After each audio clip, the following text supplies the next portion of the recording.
Entonces, como les había dicho ya, la idea es que empecemos sobre todo con un llamado a la acción, para que no nos demoremos mucho. Entonces voy a seguir con esta agenda, no sé por qué se me bloqueó.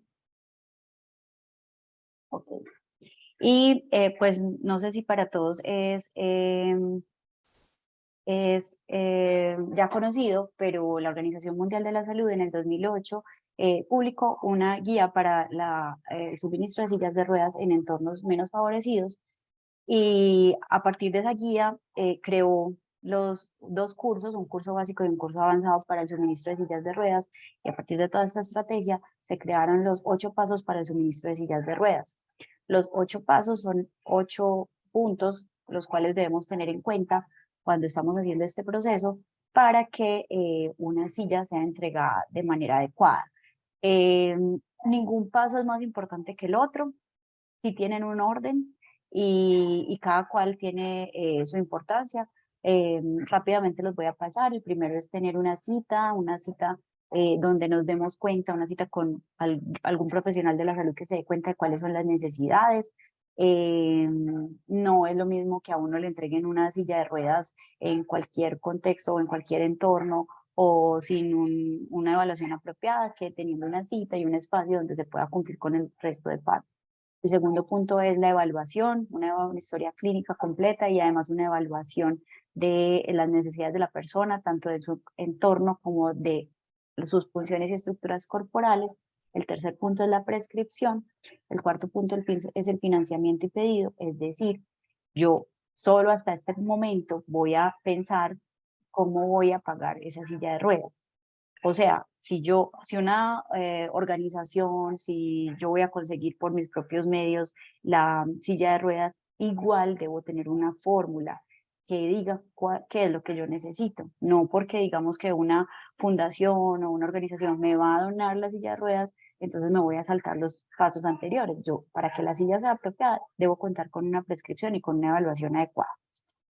Posterior a haber definido si la voy a comprar con mis propios medios, si me la van a donar, si va a ser la EPS la que la va a suministrar, sistema de salud, otros recursos, entonces la silla de ruedas se debe preparar antes de entregarla. Debe haber un técnico, una persona que revise la silla que llegó, ese producto que llegó, si sí llegó en buenas condiciones, si sí está apropiada para el paciente o el usuario, y si está en condiciones óptimas de uso, si no le va a hacer daño. Luego de haberla revisado es que pasamos a hacer una prueba de ajuste donde verificamos que las necesidades del usuario se cumplen. Luego capacitamos al usuario para su adecuado uso, porque no podemos seguir entregando dispositivos sin que los usuarios o las familias los sepan usar. La Organización Mundial de la Salud no los dice desde el 2008. Y posteriormente tenemos que hacerles unas revisiones periódicas tanto al usuario como al dispositivo para asegurar que siga funcionando o definir en algún momento cuándo la silla ya no es apropiada y requiere un cambio. Entonces, como les decía, los 8 puntos son igual de importantes cada uno y tienen un orden en particular para que los tengamos en cuenta siempre que estamos planeando servicios y estamos haciendo parte de esta cadena. Para recordarles también que la silla de ruedas apropiada está definida por la Organización Mundial de la Salud. Entonces, siempre que estamos ante la necesidad o ante una prescripción que estamos haciendo o evaluando una silla que, que tenemos la duda de si actualmente requiere un cambio o no, entonces tenemos que hacernos las preguntas de estos 5 punticos o 6 punticos, porque hay uno adicional.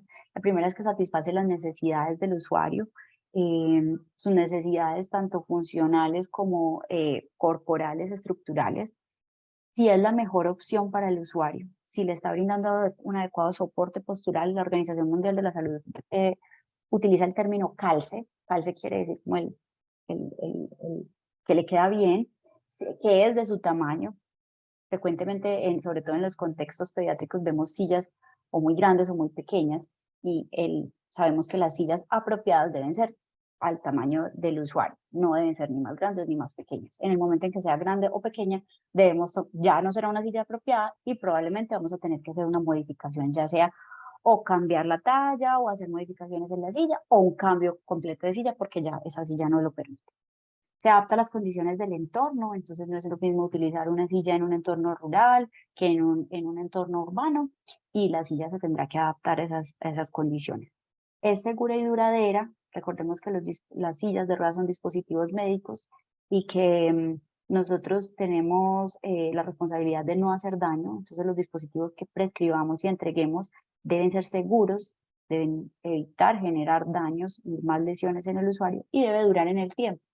Porque recordemos que la silla de ruedas es un dispositivo que genera la movilidad de la persona. Si la persona no tiene una silla que le dura en el tiempo, que se está deteriorando cada 6 meses, probablemente esa persona va a dejar de hacer sus actividades, de participar cada 6 meses, cada que tiene que arreglar en la silla, y pues digamos que ahí no estamos promoviendo el funcionamiento. Adicionalmente puede conseguirse, mantenerse y repararse localmente por esto mismo, porque la silla tiene que ser funcional. Entonces, una silla que sea muy buena, de alta calidad, pero que haya sido traída de una forma no apropiada, no se contemos con, es como un carro, si yo no cuento con los repuestos, si yo no cuento con el soporte eh, que va detrás de todo el mantenimiento, pues la silla se va a deteriorar y no va a poder funcionar, y entonces no va a ser duradera, entonces no vamos a cumplir con el punto anterior. Y el punto adicional es que las sillas siempre deben tener un cojín. Ya vamos a ver más adelante por qué. Una silla está incompleta si no tiene un cojín, y probablemente va a causar problemas en el usuario si no lo tiene. Y este año acaban de ser publicadas las guías para el suministro de sillas de ruedas. Esta es ya una guía universal que cobija todos los países miembros de la Organización Mundial de la Salud. Fue desarrollada por ISPO, por ISWP y por la Organización Mundial de la Salud. Y es importante, aunque pues quisiera poder hablar más de la guía, simplemente contarles que ya contamos con ellas, que es un adecuado apoyo para la entrega del suministro de sillas de ruedas, y que nos apoyemos en ella para tomar decisiones. En este momento está solamente disponible en inglés, pero próximamente estarán las traducciones.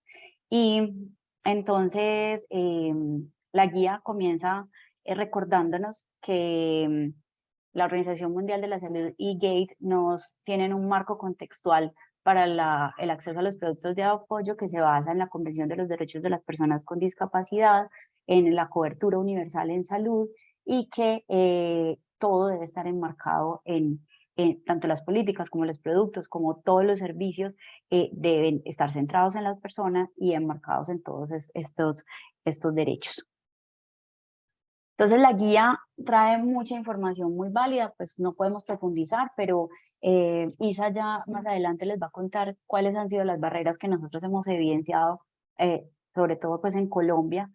Sé que hay personas que están conectadas de otros países, pero vamos a referirnos sobre todo de nuestras dificultades, pero les pueden servir a ustedes también para apoyarse en las políticas que estén desarrollando en otros países de Latinoamérica.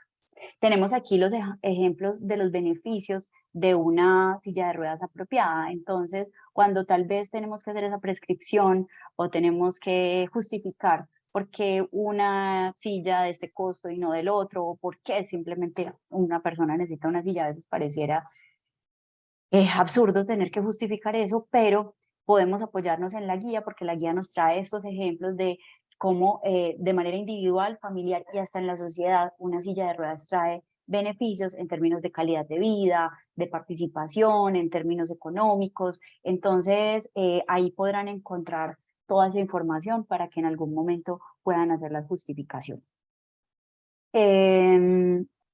Y tener en cuenta que como en todos los servicios de salud existen niveles. Entonces hay dispositivos más básicos y pacientes con necesidades más básicas, y tenemos pacientes con necesidades intermedias y avanzadas. Entonces así también tienen que ser los servicios de suministro de sillas de ruedas. No todos los usuarios de sillas de ruedas necesitan ser evaluados en un tercer nivel de complejidad, en un staff de movilidad, pero habrá casos que ameriten que se tomen decisiones, ya sea porque son situaciones difíciles, porque son dispositivos tal vez de alto costo, y que nos podemos apoyar. En algunas ciudades del país ya contamos con juntas médicas, con staffs de movilidad, la invitación es a que si probablemente en su contexto no lo tienen, pues empiecen a hacerlos porque hay decisiones complejas. Yo personalmente cuento pues como con, estoy en mi práctica privada, estoy mi práctica profesional en IPS, y también hago parte de una junta de movilidad. Entonces, de acuerdo a las necesidades del usuario, pues puedo apoyarme, ya sea tomando decisiones sola o puedo apoyarme de tomar decisiones en conjunto con todo un equipo cuando así lo amerita un usuario, porque son necesidades avanzadas de posicionamiento, dispositivos de alto costo, y sabemos que muchas veces o no, no es fácil para nosotros tomar decisiones, o necesitamos ese soporte también en términos administrativos y hasta jurídicos. La guía nos habla de siete puntos que si los vemos, digamos que por encima, creeríamos que están reemplazando los 8 pasos para el suministro de sillas de ruedas, pero no es así. Que la guía está dentro de ese marco de GATE para el suministro de todos los productos de apoyo. La Organización Mundial de la Salud trabaja para que todas las personas puedan acceder a los productos de apoyo que necesitan para promover su funcionamiento. Entonces, esta guía se diseñó de esa forma, y lo que la guía genera son recomendaciones. Entonces, la guía nos genera 7 recomendaciones.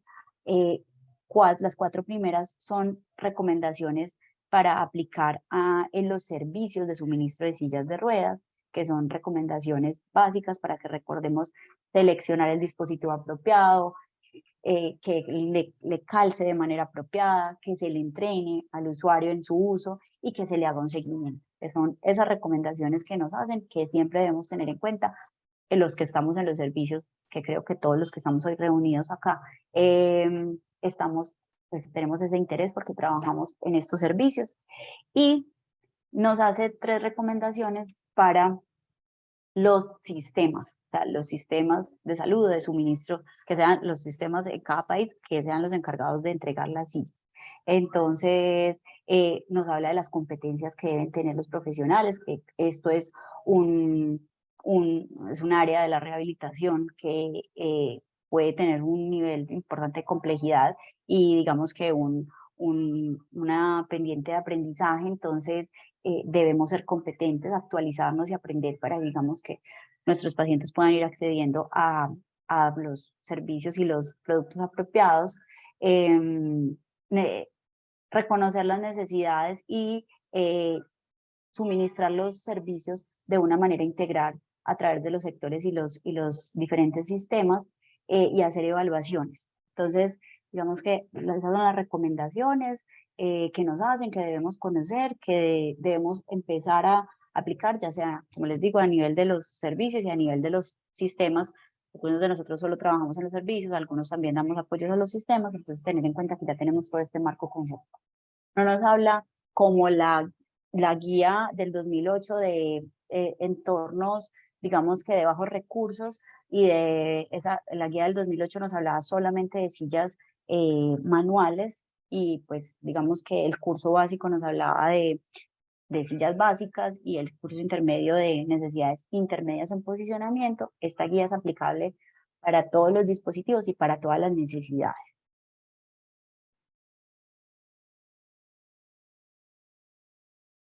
Bueno, la discapacidad no debería ser un obstáculo para el éxito. Esto es una frase muy linda en la que nos dice que pues hoy precisamente estoy vestida de Barbie no porque esté de moda únicamente, sino porque realmente la historia de Barbie que viene ahorita en la película que se va a estrenar muestra cuando a una persona que tiene una vida perfecta se le cambia completamente su panorama. Y no creo que necesitemos estar en esa situación para poder entender a la persona en condición de discapacidad. Es importante generarle esas herramientas para darle esa capacidad de liberar ese inmenso potencial que puede tener para lograr brillar, dándole las herramientas en el momento ideal, y ese es nuestro enfoque para continuar ahorita en la charla.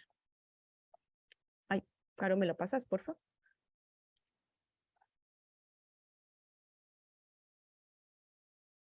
No me está pasando, espérate un momento.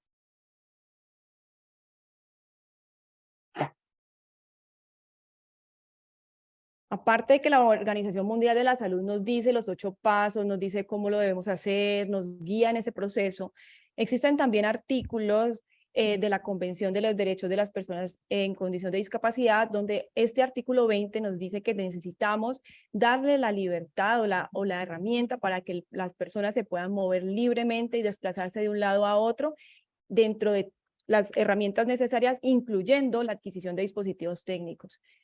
La siguiente, también es importante dentro de los derechos de los niños, porque esto lo que nos reúne hoy es a los derechos de los niños y evaluar cómo vamos a intervenir esos niños, porque pues realmente es el enfoque de este Summit. Encontramos que en el artículo 31 tenemos ese derecho al juego.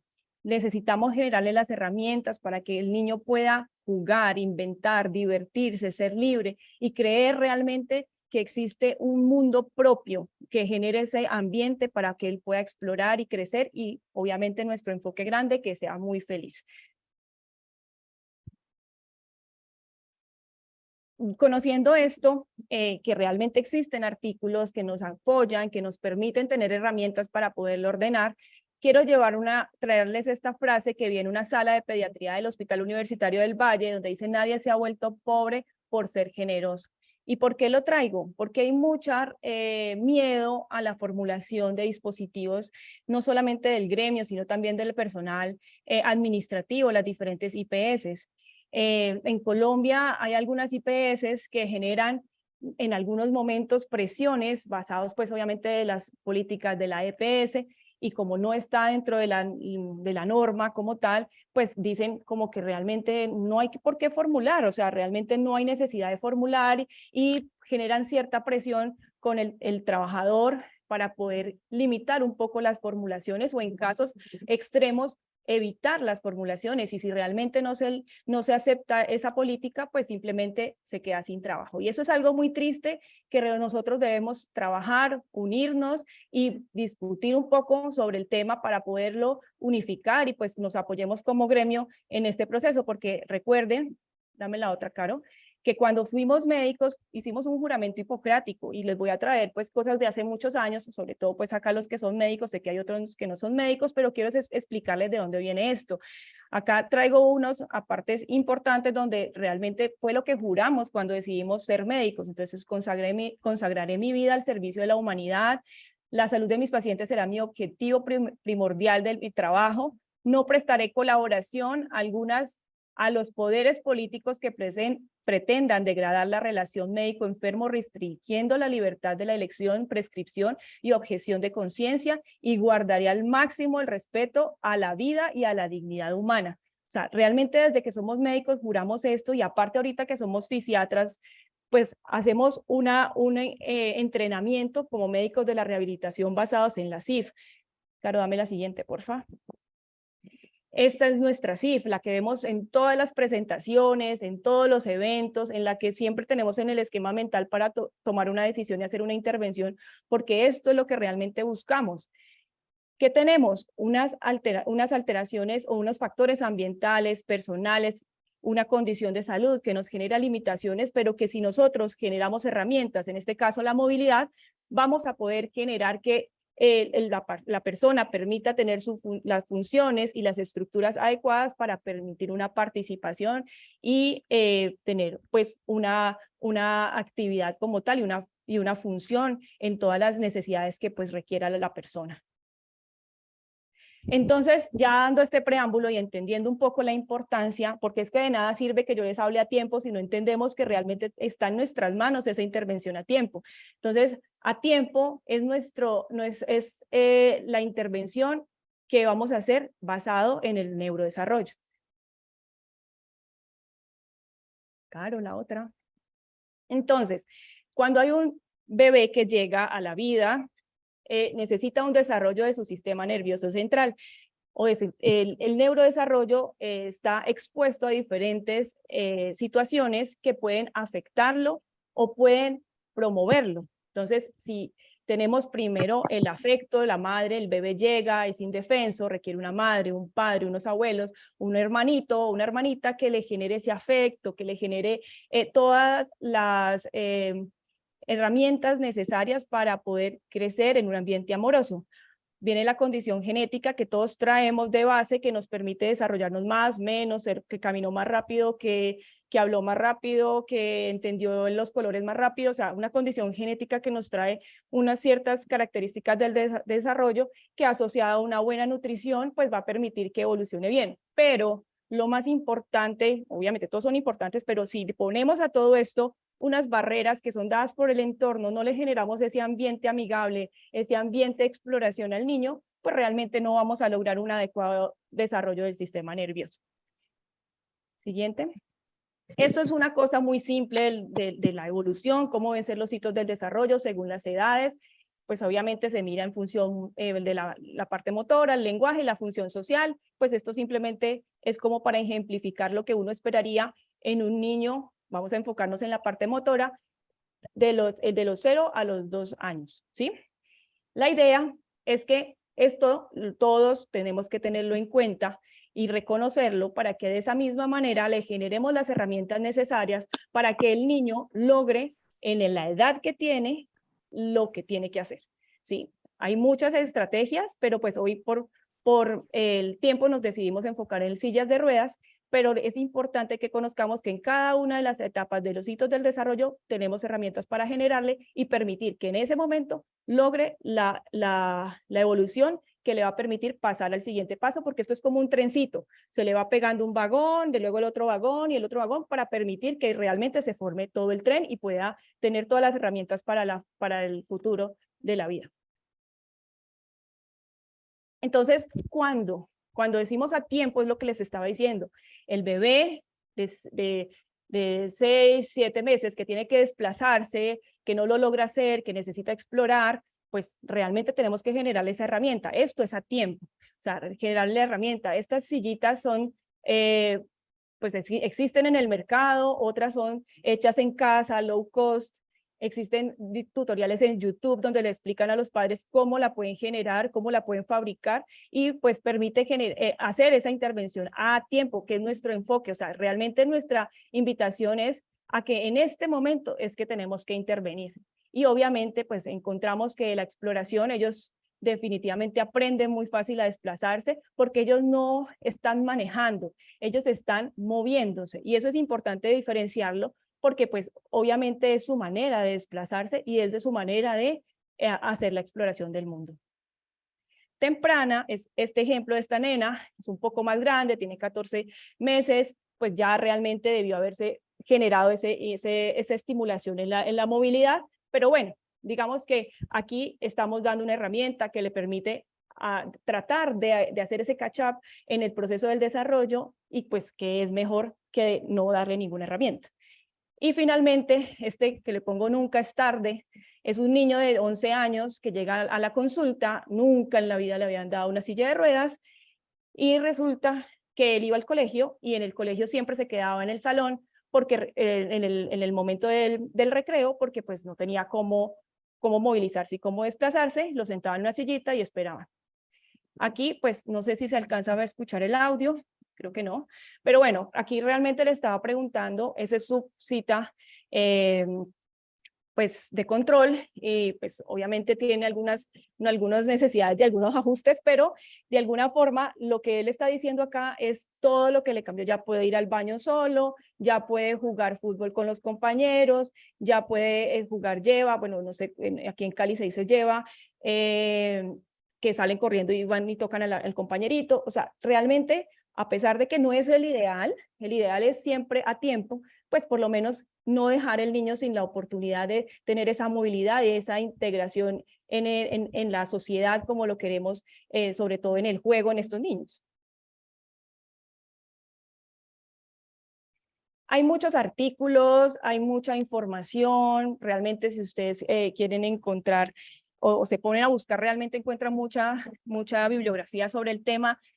Y pues aquí está un artículo pues que es de la persona pues que más leemos en cuanto a parálisis cerebral, que es Ivan Novak, y pues realmente Ivan Novak nos dice que es importante que la intervención se haga lo más pronto posible. Hay una tendencia cada vez más a ese diagnóstico temprano de parálisis cerebral con los movimientos generales, el HINE, la resonancia magnética, toda esa intervención para que podamos hacer un diagnóstico temprano. Pero pues de nada nos sirve hacer un diagnóstico temprano si no hacemos una intervención lo más pronto posible o a tiempo. Entonces realmente es como conocer, porque si entre más rápido, pues más beneficios vamos a generar en ese desarrollo. Esta es una infografía, la del lado derecho de la pantalla es una infografía de la Sociedad Española de Fisioterapia Infantil, donde nos vuelven y nos recuerdan que la implementación de dispositivos de edades debe ser en edades tempranas y que los desafíos del bebé para que explore debe darle la oportunidad al niño que lo haga ensayo y error. O sea, realmente no es que yo le pongo el muñequito, sino que tiene que tener la intención de cogerlo y mirar hasta dónde puede agarrarlo y ensayarlo una y otra vez hasta que lo logre hacer. O sea, tener ese ejercicio de valerse por él mismo, porque como vemos aquí abajo en esta imagen, es bien interesante si la primera lineecita, la lineecita de los diferentes colores, pues muestra cómo es el desarrollo de un paciente neurotípico, pero vemos que hay unos niños que se nos quedan en sedente, otros que se nos quedan en prono o arrastre y otros que se nos quedan simplemente en decúbito supino y no logran hacer nada más. Pero es a veces, si no le damos esas herramientas en las diferentes etapas que tengamos, pues vamos a generar en los niños una indefensión aprendida. O sea, ellos no van a saber cómo pueden lograr algo si no le permitimos, por medio de dispositivos, tener la estrategia de intentarlo por lo menos. Entonces vamos a llevar un mensaje a su cabecita en la que definitivamente no puede y todo me lo tienen que dar. Entonces ahí viene todos los procesos de afectación aún más del desarrollo. Seguimos con artículos, pues esto es un artículo interesante del 2017 donde se hizo una comparación de dos bebés, de unos bebés entre los 5 y los 10 meses de edad, donde encontraron que, pues, porque muchas veces le preguntan a uno, pues, ¿a qué edad le pongo un dispositivo motorizado para poderse desplazar? Pues realmente acá indica que los bebés a esta edad ya pueden controlar un dispositivo tipo robot. En este caso compraron el joystick con una plataforma donde se va equilibrando como el peso para poder generar movimiento y pues obviamente se comparan las dos donde la plataforma da mejor resultado, pero pues que de alguna manera ya pueden empezar a generar cierta movilidad por medio de dispositivos robóticos o de motorizados. Bueno, Go Baby Go es una estrategia que pues todos conocemos, que nos emociona mucho, que es muy bonita, que es fácil de adaptar. Bueno, algunos carritos son un poco costosos, pero pues de alguna forma se puede adaptar a diferentes tipos de carritos, donde lo que más importa es poder generar esa movilidad a tiempo. Dame la otra. En un artículo donde se estudiaron, pues realmente aquí se comparó unos niños en los que eran los niños neurotípicos y un niño en condición de discapacidad en diferentes ambientes. Y encontraron que el niño, dependiendo del espacio, podía mejorar o, bueno, interactuar de una manera diferente. Entonces, si estaba dentro del salón, pues el niño que tenía bastones podía interactuar más con la profesora, pero y trabajaba más solitario pues en la clase. En los niños ya cuando se le generaba los que son rayaditos, los cuadritos que son ya rayaditos es cuando ya se le puede dar un dispositivo pues de movilidad, un tipo carrito Go Baby Go, y se encontró que cuando salía al área de juegos, él disminuía su intervención con la profesora, era mucho más independiente y podía compartir más con los pares o tener un juego paralelo. O sea, realmente mejoraba mucho la intervención del niño en el juego, ya no tanto pues con la profesora, sino con pares. Y esto es importante porque este artículo pues nos muestra que realmente no es que tengamos que darle la mejor silla y que pueda con la mejor silla estar en todo lado, no. O sea, a veces la silla en un ambiente, en un espacio cerrado, puede ser una limitante, mientras que, no sé, unos bastones puede ser un facilitante. Entonces, de alguna manera es como mirar el paciente en todos sus entornos y decidir cuál es el dispositivo adecuado, en el momento adecuado y el lugar adecuado para poder ayudar en ese proceso de participación y movilidad. Este es otro estudio del 2021 donde se hizo pues un estudio descriptivo donde se evaluaron 33 niños de 6 a 36 meses que tenían limitaciones para movilizarse y explorar pues, y participar en el juego.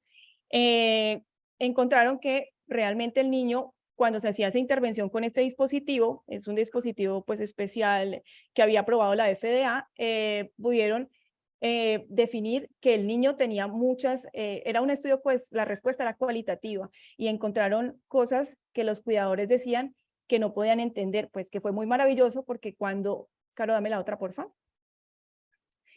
Estas son como las respuestas cualitativas y este es el dispositivo y el niño lo que decía, por ejemplo, el primero que se sentó no podía activarlo y se frustró, lloró, pero después hizo un movimiento y logró activarlo y ya después no podía, pues era muy feliz, sonriendo. Después hubo otro que se chocó contra la pared, pero se asustó, lloró y después volvió, pero no se quiso bajar, quiso volverlo a intentar, porque eso es la maravilla de los niños, que ellos siempre quieren intentarlo. Entonces, después ya entendió cómo era y después ya pudo accionarlo sin necesidad de chocarse con la pared. Realmente, los dispositivos, finalmente, pues según este estudio, pues nos muestra que primero los niños tienen adaptabilidad, segundo, que ellos pueden aprender dentro del proceso y que niños pequeños pueden manejar o activar este tipo de dispositivos también. Entonces, dentro del proceso de exploración, ellos se motivan y ellos logran intervenir con estos dispositivos también.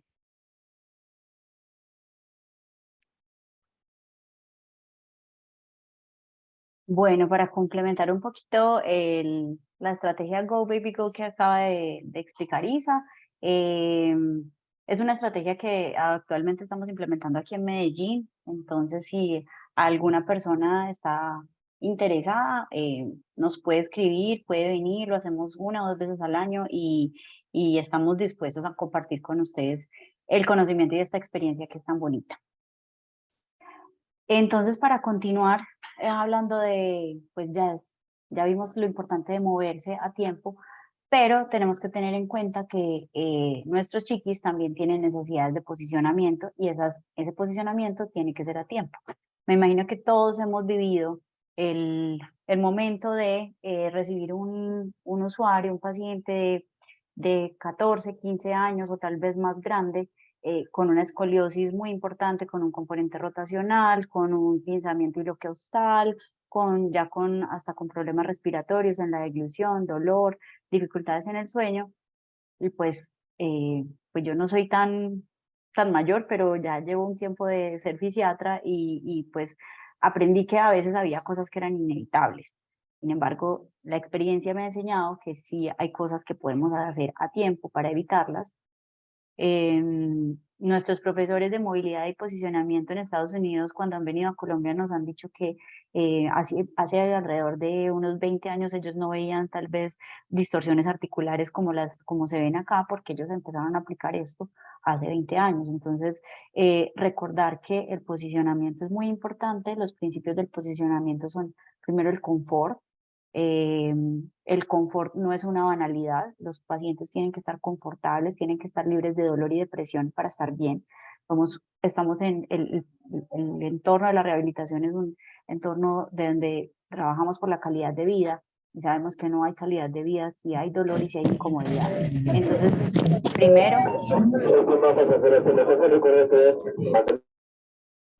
entonces, asegurar el confort y no dejarse, porque algunas aseguradoras muchas veces niegan productos porque simplemente los estamos justificando con el confort.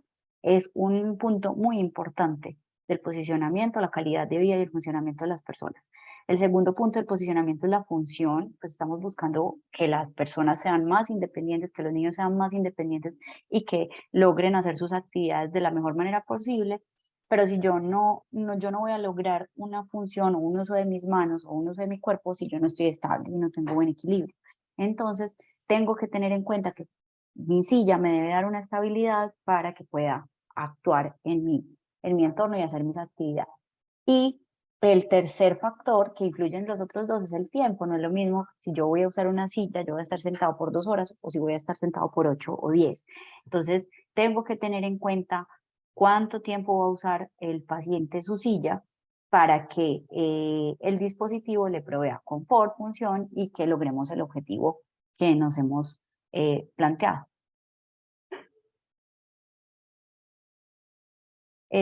Para lograr la estabilidad y el confort, entonces hablamos de que lo básico, y por eso al principio les decía, una silla siempre tiene que tener un cojín.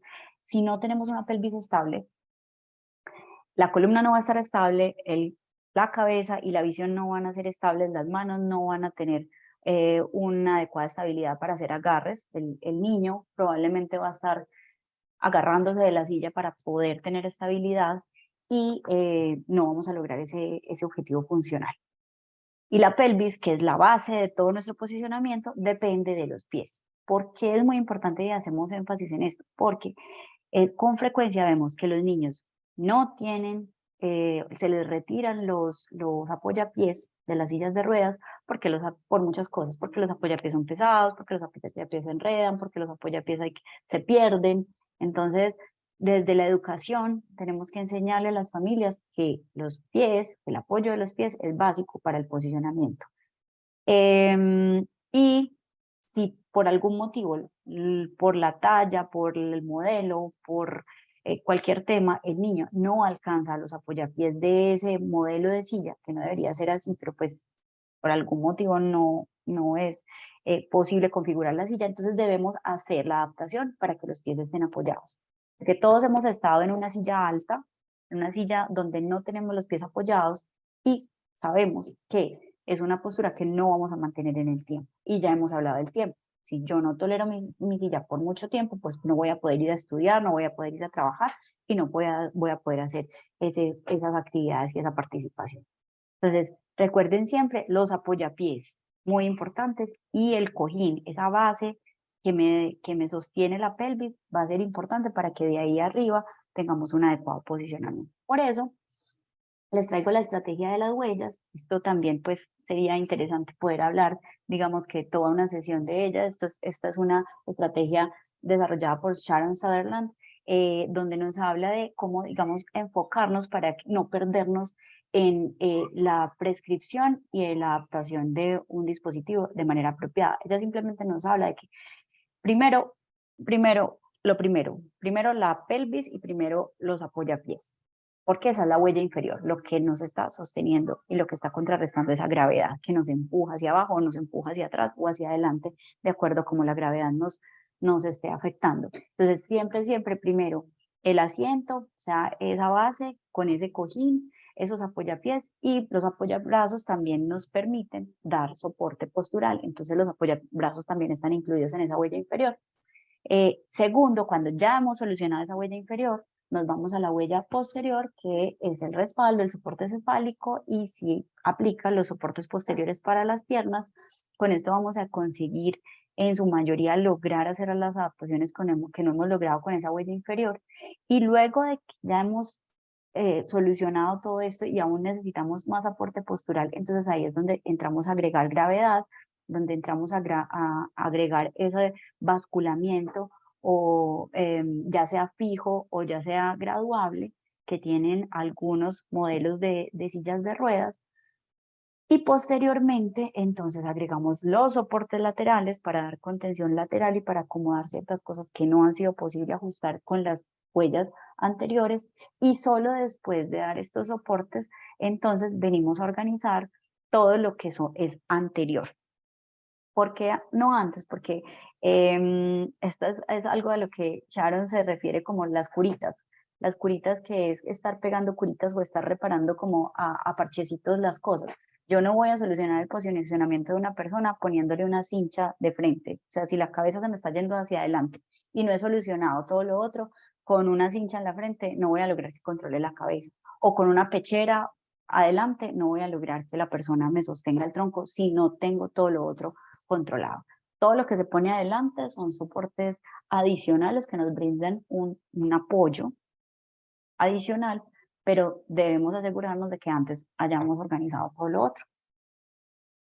Entonces, pasando por estos principios básicos del posicionamiento, me recuerdo que hace poco un proveedor me hizo esta pregunta: Caro, ¿cuánto mide Mariana? Mariana era una paciente que tenía 13 años y hacía unas 2 o 3 semanas le habíamos hecho la prescripción de una silla de ruedas. Le entregamos una silla pediátrica o una silla de adulto.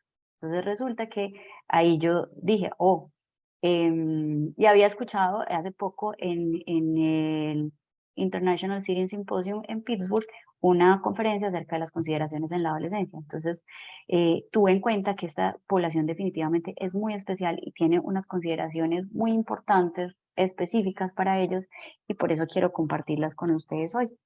Los adolescentes no son adultos pequeños, tampoco son niños grandes, son adolescentes, son una población con unas necesidades específicas. Entonces, cuando estamos ante un adolescente, tenemos que tener en cuenta que el tamaño y la configuración, así como hemos hablado de los más pequeñitos y como hablamos de los adultos, tiene un impacto en su funcionamiento. Entonces, tenemos que tener en cuenta qué habilidades tiene o qué habilidades va a tener, porque estamos en un punto en el que, si bien ya se lograron muchos hitos del desarrollo, un adolescente es todavía un ser humano en procesos de aprendizaje y desarrollo. El desarrollo no se ha finalizado a esta edad, entonces puede adquirir todavía habilidades, puede estar en un proceso de independencia, a algunos les cuesta menos y a algunos les cuesta más, entonces debemos seguir trabajando por esa independencia, debemos evaluar qué tan acondicionado está ese fitness, cómo está, y si digamos que a esta edad los niños tienen la tendencia a disminuir la actividad física y ponerse en riesgo de cierto sedentarismo y cierta obesidad, entonces estimularlo a través de un dispositivo que promueva la actividad física, no al contrario, que la limite. Tener en cuenta la longevidad que probablemente va a tener este adolescente en términos de su condición de salud, que le ha limitado su movilidad, y en términos de pues la longevidad que todos los seres humanos tenemos en este momento, que cada vez es mayor. Entonces, la integridad osteomuscular, debemos cuidar esas estructuras corporales que están en riesgo, porque pues muchas de las condiciones son desde el nacimiento. Entonces desde el nacimiento hemos tenido sobreuso tal vez de esos miembros superiores y tenemos riesgo de complicaciones osteomusculares, y adicionalmente estimular la confianza para que, como decía Isa, sean independientes, se crean el cuento de que son capaces y no al contrario, que no son capaces y que todo me lo tienen que hacer y que soy totalmente dependiente. Lastimosamente en los niños, en estas edades, en la adolescencia, las sillas no son apropiadas, o son muy grandes o son muy pequeñas. Y difícilmente uno ve una silla que tenga el calce, como dice la Organización Mundial de la Salud, el calce apropiado. Esta es la guía para la preservación de los miembros superiores. Es una guía que ya tiene su tiempo, fue publicada en el 2005, pero que sigue estando vigente. Son unas recomendaciones que les invito a revisar si no la conocen, porque son de vital importancia para la calidad de vida y el funcionamiento de nuestros usuarios. En esta guía nos hablan de todo lo que tiene que ver para cuidar esos miembros superiores. Entonces, está ahí. Si alguno la necesita, yo se la puedo enviar después del Summit, pero básicamente cosas que nos importen, pues la guía fue diseñada para adultos, muchas de las cosas son diseñadas para adultos, pero hay cosas que se puedan aplicar, la mayoría se pueden aplicar, y teniendo en cuenta que los adolescentes van a usar las sillas de ruedas, vienen usando las sillas de ruedas por más tiempo y las van a usar por más tiempo, con mayor razón debemos ser súper estrictos en la aplicación de estas recomendaciones, que tienen un nivel de evidencia muy alto. La sobrevida mayor de los 20 años actualmente está alrededor del 85% en los chicos con espina bífida, con mielomeningocele, y alrededor del 90% de los chicos con parálisis cerebral. Entonces sabemos que son adultos con parálisis cerebral, con mielomeningocele y con otras condiciones asociadas al desarrollo, que las personas que ven adultos, cada vez van a ver más adultos con estas condiciones que son adquiridas en el periodo de desarrollo, y que debemos prepararnos porque cada vez van a ser más, y debemos estar asegurándonos de que tengan los cuidados necesarios para promover su calidad de vida y su salud. Dentro de las recomendaciones son muchas, pero dentro de las recomendaciones, entonces la primera es suministrar sillas altamente personalizables, lo más ligeras posibles y altamente resistentes. Esto cuando hablamos de usuarios activos y que queremos que sean independientes, entonces por esto necesitamos sillas que tengan de muy alta calidad para que podamos modificarlas para sus necesidades, por eso deben ser altamente personalizables porque todos sabemos que somos diferentes, entonces deben adecuarse a la necesidad de cada usuario. Lo más ligeras posibles, porque entre más livianas sean, vamos a poder hacer una mejor propulsión y a cuidar esos hombros, los codos y esas manos. El eje, el eje posterior, adelantarlo lo más posible sin que se vayan a caer. Pero adicionalmente no es solamente que, ay, bueno, no, es que yo lo adelanté y se cayó, no. También hacer la educación y el entrenamiento porque uno puede adquirir la habilidad de conseguir estabilidad con un eje muy anterior. Entonces, eso se adquiere a través del trabajo en equipo. Nosotros, los médicos, asegurándonos de prescribir los procesos de rehabilitación y entrenamiento, y los terapeutas técnicos educando y enseñando a los usuarios acerca del uso y logrando estas habilidades de estabilidad en la silla. Educación en la propulsión, sabemos que hay una recomendación clara, la propulsión debe ser suave, con un patrón semicircular, donde el usuario no debe tener agarrado el aro, deben soltar el aro, deben ser un toque suave, con unas propulsiones de amplia longitud y para disminuir la frecuencia de propulsión. Con esta técnica de propulsión vamos a ahorrar daño en esos hombros y vamos a asegurar que la movilidad manual se logre por más tiempo. Cuando estemos viendo entonces a los adolescentes, la información que debemos obtener es tanto la información del pasado como del presente y como del futuro. ¿Cuál es la condición de salud que tiene? ¿A qué edad se inició? ¿Si es desde el nacimiento? ¿Si fue adquirida posteriormente? ¿Cuál ha sido su patrón de crecimiento? Sabemos que los niños tienen, pues en Colombia los niños asisten a programas de crecimiento y desarrollo o de pediatría donde se les está evaluando su crecimiento, entonces preguntar por esa información, cuál es la altura de los padres, cuál es el patrón familiar de crecimiento para saber más o menos cómo hacia dónde vamos, si ya tienen condiciones osteomusculares adquiridas, si ya esos hombros nos han estado molestando, si esa cadera cómo está, la pelvis cómo está, en qué términos de pubertad están, las condiciones de salud como la espina bífida y la parálisis cerebral nos generan un riesgo de pubertad precoz. Entonces tenemos que tener en cuenta cómo va ese tema y cómo ha sido el equipo previo, qué otros dispositivos ha usado, qué le ha gustado, qué no le gusta, qué quisiera. Entonces luego pasamos al presente, qué edad tiene actualmente, cuál es su diagnóstico, lo mismo la altura de los padres, las condiciones de salud asociadas, las solicitudes actuales de equipo, qué le gustaría al usuario tener, ¿cierto? Ya sabemos es el equipo previo, pero si algo no le gustó, pues que quisiera o conservar o que modificáramos. ¿Cuál es el nivel de actividad actual y el nivel de actividad que quisiera? Porque muchas veces, como les contaba, nos podemos encontrar un chiqui o un adolescente que nos dice, bueno, es que yo no salgo porque es que mi silla se me desbarata, es muy pesada, entonces no puedo hacer actividad física. Entonces, no solamente lo que hace, sino lo que quisiera hacer. Y otra vez, pues el estado puberal. Y para el futuro, pues el crecimiento según el diagnóstico. Sabemos que tenemos curvas de crecimiento para algunas condiciones de salud, para parálisis cerebral, para enfermedades neuromusculares. Tener en cuenta la prevención de condiciones secundarias. En nuestras manos está mucha parte de esa prevención, entonces tenerla en cuenta. ¿Y cuál va a ser el objetivo con el equipo por los siguientes 3 a 5 años? Tenemos que también ser responsables. Sabemos que son dispositivos de alto costo, pero que si hacemos un proceso adecuado, probablemente le vamos a ahorrar al sistema una prescripción a corto plazo, porque el dispositivo, si está acorde a esos objetivos y si es un dispositivo de alta calidad, probablemente es un dispositivo que nos pueda servir por esto, entre 3, 5 años o hasta más. Muchas veces he visto dispositivos de muy buena calidad. Los niños o los adolescentes con espina bífida conocemos que tienen estatura baja y que los miembros inferiores son más cortos, que tienen un ancho de cadera variable. Los jóvenes con espina bífida y sobre todo en la adolescencia tienen un riesgo de obesidad. Entonces, esa caderita, dependiendo como de ciertas condiciones, puede ser delgada o puede ser tal vez ancha, pero generalmente el ancho de los hombros y el tronco es mayor que el ancho de la cadera. Entonces, para eso vamos a tener que hacer modificaciones. En lesión medular, depende de la edad de adquisición de la lesión. Entonces, si la lesión fue muy temprana, probablemente vamos a tener unas condiciones similares a la espina bífida, una estatura baja. En lesiones completas, mucha atrofia de los miembros inferiores. Entonces, eso nos va a corresponder a unas dimensiones de la silla específicas en términos de asiento y del ancho de la plataforma de los apoyapiés. Y hay que tenerla en cuenta porque probablemente si ha sido activo y si ha tenido un buen proceso de fortalecimiento muscular, pues su tórax y su parte superior va a ser ancha.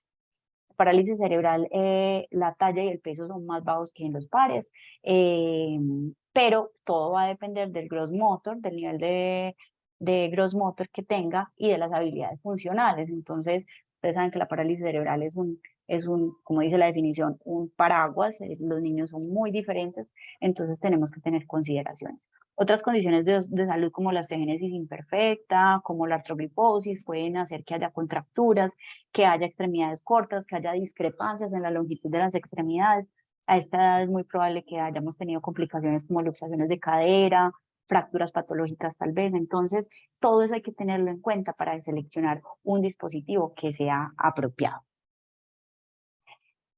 De acuerdo allá los dispositivos que tenemos en el mercado, entonces tenemos que los dispositivos pediátricos nos permiten, pues tienen una ventaja y es que nos permiten crecer. Es la característica principal de un dispositivo pediátrico.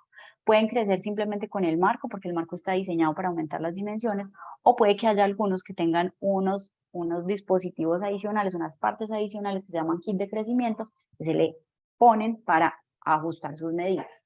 Sin embargo, pues como tenemos estas partes que hacen que pueda crecer, entonces son dispositivos que en relación con las sillas de adultos pueden ser marcos más pesados, van a tener más partes móviles y sabemos que cuando hay más partes móviles entonces va a haber más riesgo de desajuste y de molestias, de disconfort por la vibración, porque se daña más fácil.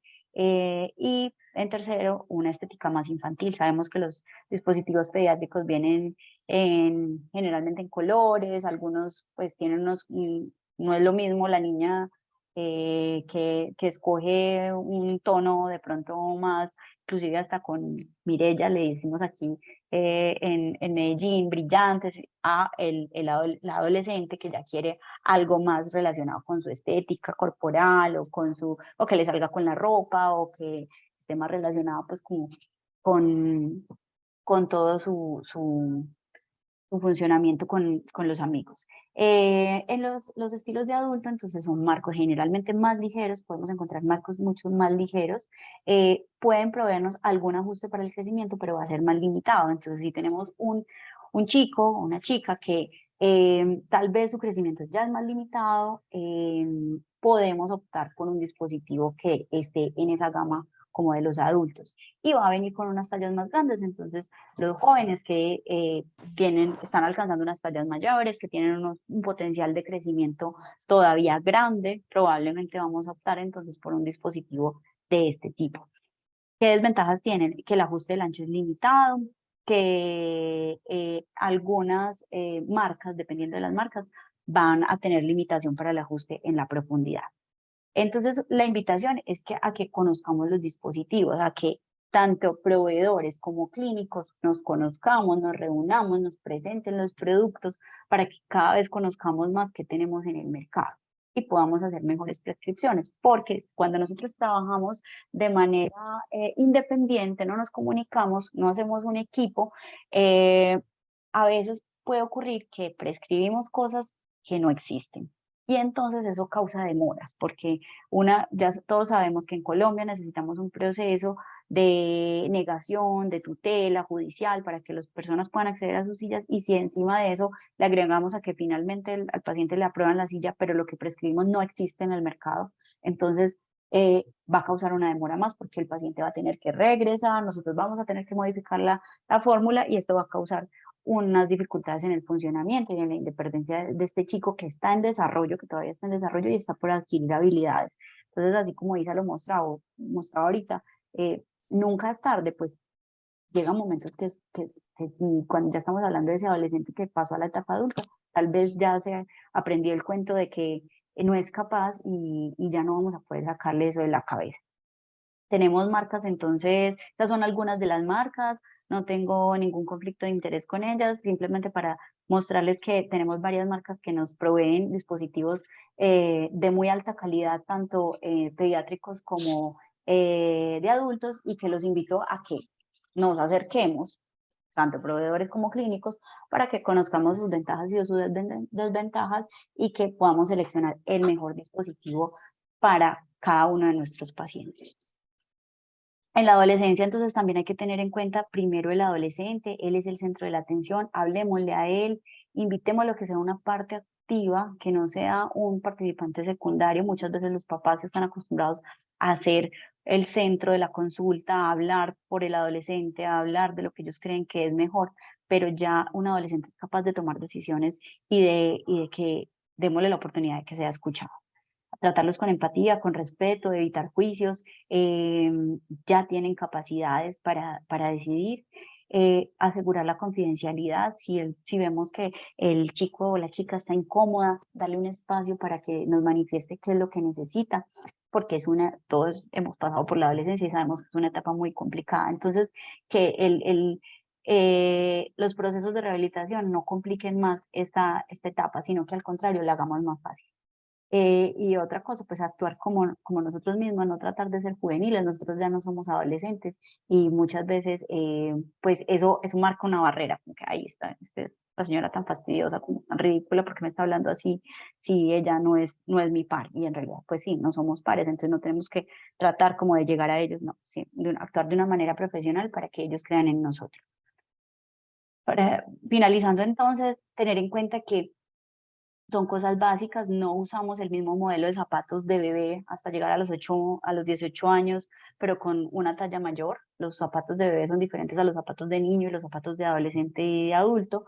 Entonces, tener en cuenta esto, no puede ser la misma silla pequeñita, no puede ser el coche. En eso también tenemos que educar a los papás que nos piden coches en los adolescentes, ya son adolescentes, ya probablemente tengan otras necesidades y los estamos limitando con este tipo de dispositivos que son más para bebés o niños pequeños. No compramos zapatos con tallas más grandes, entonces no tenemos por qué adaptarles sillas grandes con cuñas y con cosas, porque eso aumenta el peso y limita la movilidad de estos chicos y limitan la independencia. Y tenemos que tener en cuenta todo lo que necesita un adolescente. Un adolescente ya necesita salir con los amigos, ser independiente, construir relaciones, necesita aprender a moverse en el mundo solo, entonces a manejar un carro si tiene la opción, o usar el transporte público, pero eso solo lo va a lograr si tiene un dispositivo apropiado. Luego, graduarse del colegio y si es su deseo acceder a la educación superior, pero necesita un dispositivo que le provea eso. Uno en la universidad ya tiene mucho, pues la duración de una jornada en la universidad es larga, entonces recuerden el confort que es dependiente del tiempo y por qué no trabajar. Ese es el objetivo de nosotros en la rehabilitación infantil, no simplemente jugar y pasar bueno y cantar en unas sesiones terapéuticas, sino pensar en el futuro para que los niños sean lo más independientes posibles y también las familias. Como conclusiones, entonces, les traemos que las sillas de ruedas son un derecho de todos los seres humanos, y que existen guías para el adecuado suministro y que tenemos todo el marco teórico para apoyar su suministro a través de los sistemas de financiación en salud, que se requiere que actuemos a tiempo para promover la movilidad independiente y favorecer todas las áreas del desarrollo, así como prevenir complicaciones, que sabemos que las podemos complicar. En nuestras manos está el futuro de los niños si suministramos dispositivos apropiados. Y tener finalmente en cuenta la adolescencia, que es una etapa que tiene esas consideraciones especiales y que es muy importante para promover digamos que una transición adecuada a la etapa adulta. Muchas gracias por haber compartido con nosotros este espacio. A Isabel, la doctora Isabel, y a mí nos pueden encontrar escribiéndonos a nuestro correo electrónico lo que lo que necesiten, cualquier necesidad, una duda, un artículo. Si quieren, nos pueden enviar comentarios, si quieren que hablemos de más temas en estos espacios que nos brinda la Asociación Colombiana de Medicina Física y Rehabilitación, y también se pueden comunicar con nosotros por medio de nuestras redes sociales. Es bien importante que diligencien el formato de asistencia que está en el chat para que queden todos allí, pues ya reciban su certificado de asistencia también, para que les sirve para la recertificación. No sé, no sé si No sé si tengamos... tenemos Sí, preguntas de pronto en el Sandra. chat. Sandra está con la mano levantada. Buenas noches a todos, ¿cómo están? Hola. Hola, muy bien.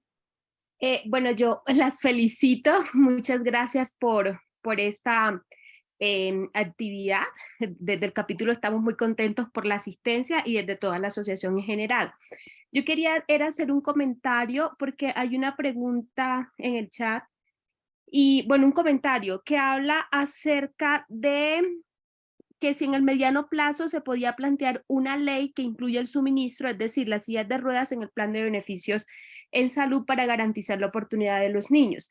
Mire, desde la Asociación Colombiana de Medicina Física y Rehabilitación, de la Junta Directiva, más el capítulo de órtesis y prótesis, el capítulo de sedestación, se han adelantado unas reuniones con el Ministerio de Salud y ya se han creado 2 guías para la prescripción de sillas de ruedas a medida. Lo que se busca y que esperamos que prontamente salga, lo que pasa es que, bueno, la reforma y todo lo que ha pasado en nuestro sistema de salud pues ha parado muchas cosas, pero desde el año pasado se hicieron varias reuniones con el ministerio y la idea es que las sillas sí van a ser parte de nuestro plan de salud a través de MIPRES. Se van a hacer los recobros al ADRES y todo eso, pero estamos pronto en espera que salga finalmente la resolución donde ya las sillas aparecen con cobertura y se van a llenar a través de la plataforma MIPRES, como pues llenamos medicamentos e insumos y todo eso. ¿Cuándo va a salir? No lo tenemos claro, ya es para que hubiese salido, pero pues no se ha podido por trámites administrativos directamente del ministerio. Y va a salir en sí 2 guías de prescripciones. Una en sí es de la prescripción de las sillas, cómo debe hacerse la prescripción, que hay unas especificaciones, y también qué debe hacer el proveedor, cómo van a ser los mantenimientos, que deben ser obligatorios, o sea, el manual está allí, y va a salir otro manual que es ya más para revisión y como para la parte técnica. Entonces esperamos que muy prontamente saque el documento y que finalmente las sillas dejen de ser un problema que está en el limbo y podamos formularlas con mayor libertad a través de MIPRES.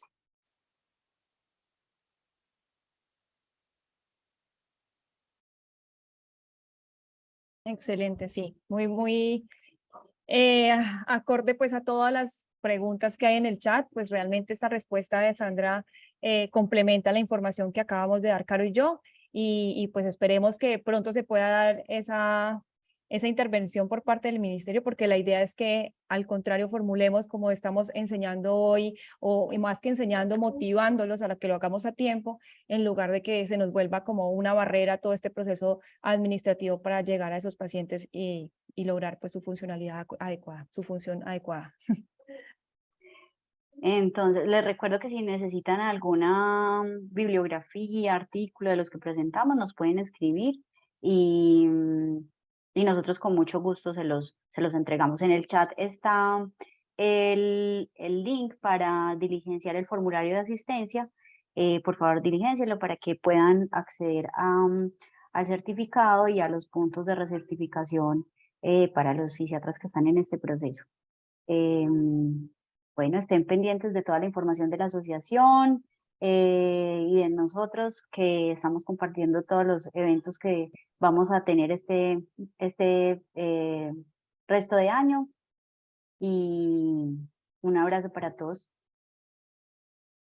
Una consulta chiquita. Sí. ¿A partir de qué edad ustedes, porque tuve problemas con el ingreso, así que me perdí parte de la charla, ustedes indican silla de ruedas en bebés chiquitos, o sea, a partir de qué año? ¿De los 2? ¿Tienen sillas pequeñas para esa población? Pues yo te contesté en el chat, pero creo que no te llegó la No lo información. vi, no, Bueno, perdón. realmente no hay, o sea, tenemos claro que la ideal es que sea a tiempo. A tiempo significa que cuando el niño está en esa etapa del desarrollo debería tener un dispositivo de movilidad. Silla como tal es difícil Joda. para llegar a ese tiempo, porque resulta que las sillas, pues a veces son, la más pequeñita no nos permite esto. Entonces lo que Exacto. hacemos es que utilizamos dispositivos de movilidad que existen algunos que venden los proveedores o que consigue uno en la industria como tal, y otros que son hechos en casa, adaptando unas órtesis de estación, rueditas, mesitas y todo que permita llevar, hacer esa intervención en el momento que es. Ya dependiendo de la función motora, de las características del niño, porque a veces dos niños de la misma edad puede ser uno más grande que otro, pues dependiendo del niño como tal, definimos el momento de la silla, pero pues Claro, obviamente lo ideal es que sea lo más temprano posible según el tamaño que podamos seguro. dar. ¿Y los Gross Motor 5, qué resultados han tenido? Niños con Gross Motor 5. Los niños Gross Motor 5, pues por definición son niños que tienen una movilidad Muy independiente muy restringida. limitada, entonces pues en Ujú. ellos debemos proveer un adecuado posicionamiento y un dispositivo de movilidad promovido por terceros, por cuidadores, entonces ahí tenemos los coches, ahí es donde aplican los coches que deben ser con medidas y con adecuado posicionamiento para precisamente prevenir todas esas complicaciones.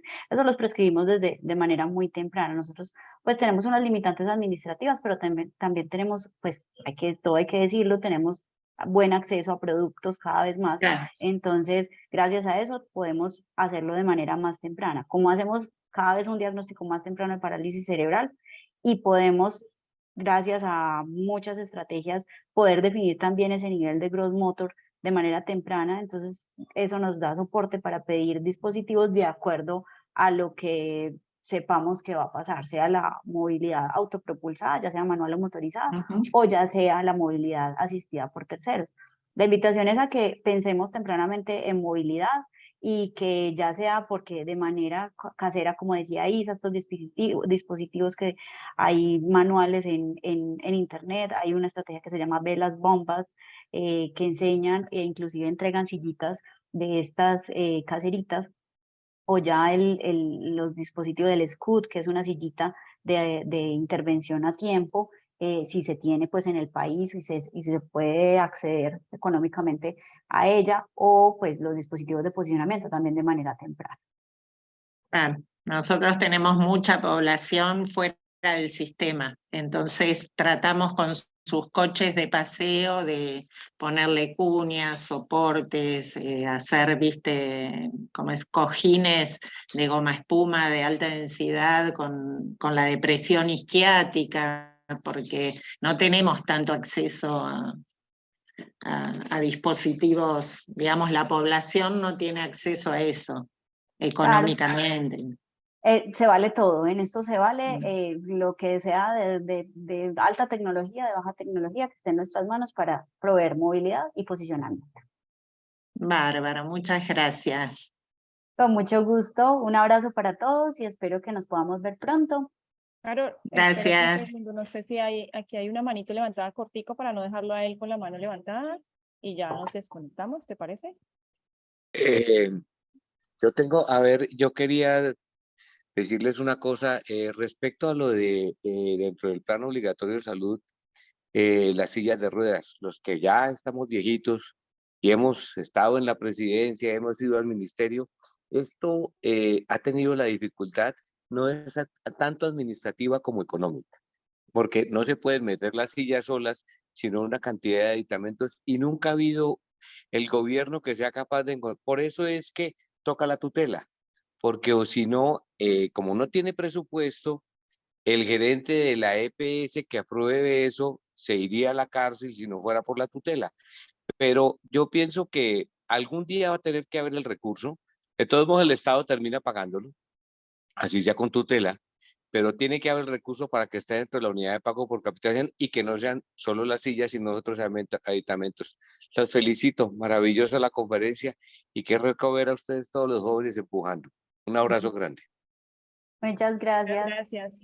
Un abrazo para todos y nos vemos pronto en el próximo Ahora sí, Zoom. sí, nos vemos, que estén muy bien. Ya les escribí que si alguna duda nos escriben por el correo y ahí estaremos dispuestas a contestar cualquier duda. Que estén muy bien, nos vemos. Chao. Feliz noche.